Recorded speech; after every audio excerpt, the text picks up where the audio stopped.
बच्चे मासूम होते हैं। सेक्सुअल अब्यूज उनके दिलो दिमाग पर इतना नेगेटिव इम्पैक्ट डालता है कि जीवन भर उसकी छाप नहीं मिट पाती। इस एक्ट में बच्चों के विरुद्ध यौन अपराधों में यौन शोषण, यौन उत्पीड़न और पोर्नोग्राफी को शामिल किया गया है। मैं हूं एडवोकेट सीमा वर्मा और आप देख रहे हैं लीगल लेंस बाय सीमा वर्मा।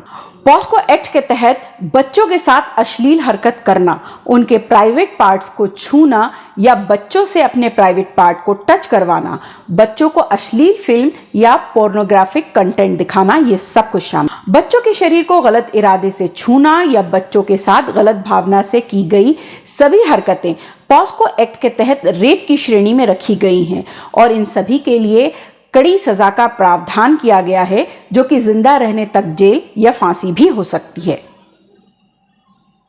पॉस्को एक्ट 18 वर्ष से कम उम्र के बच्चों के प्रति यौन अपराधों से संरक्षण प्रदान करती है। पॉक्सो एक्ट के तहत बच्चों के प्रति होने वाले अपराधों को मुख्यतः 2 श्रेणियों में बांटा गया है। 12 साल से कम उम्र के बच्चों के प्रति यौन अपराध, 12 साल से कम उम्र के बच्चों के प्रति रेप का आरोप सिद्ध होने पर पॉक्सो एक्ट के तहत आजीवन कारावास या मृत्युदंड का प्रावधान है।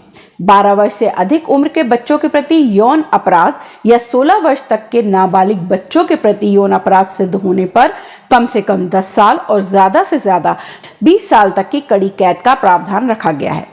तो आइए जानते हैं क्या है पॉक्सो एक्ट के प्रावधान। सबसे पहले इंडियन पीनल कोड 1860 के तहत सहमति से शारीरिक संबंध बनाने की उम्र 16 से बढ़ाकर 18 साल कर दी गई है। यानी 18 साल से कम उम्र की लड़की का विवाह होने पर जबरदस्ती शारीरिक संबंध बनाने को भी पॉक्सो एक्ट के तहत अपराध की श्रेणी में रखा गया है। दूसरा प्रावधान कहता है कि पॉक्सो के तहत सभी मामलों की सुनवाई विशेष अदालत में की जाएगी। साथ ही पीड़ित बच्चे के माता पिता या चुने गए अभिभावक के साथ उसे रखा जाएगा।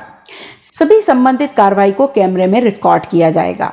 बाल यौन अपराध से संबंधित केस आने पर पुलिस द्वारा पॉक्सो एक्ट के तहत मामला दर्ज किया जाएगा और इससे संबंधित सूचना बाल कल्याण समिति यानी चिल्ड्रन वेलफेयर कम्युनिटी को 24 घंटे के अंदर देनी होगी। अगर पीड़िता बच्ची है तो मेडिकल जांच सिर्फ महिला डॉक्टर द्वारा ही की जाएगी और सिर्फ दर्द रहित जांचों को ही इसमें शामिल किया जाएगा।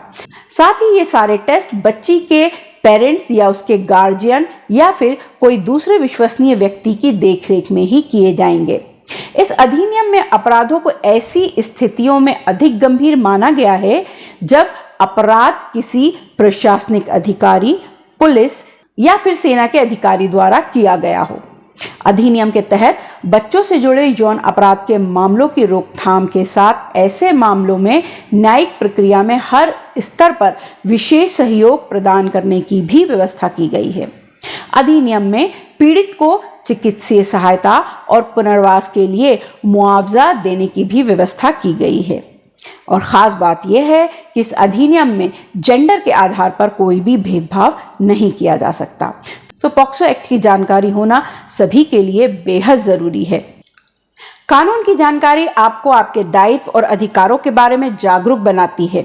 आपको बेहतर नागरिक बनाने में हम आपके साथी हैं, इसलिए देखते रहिए लीगल लेंस बाय सीमा वर्मा। चैनल को लाइक करें, फॉलो करें, शेयर करें और सब्सक्राइब करें। इसके साथ ही आप जिस भी कानूनी पहलू पर जानकारी चाहते हो उसके बारे में कमेंट बॉक्स में जरूर लिखें।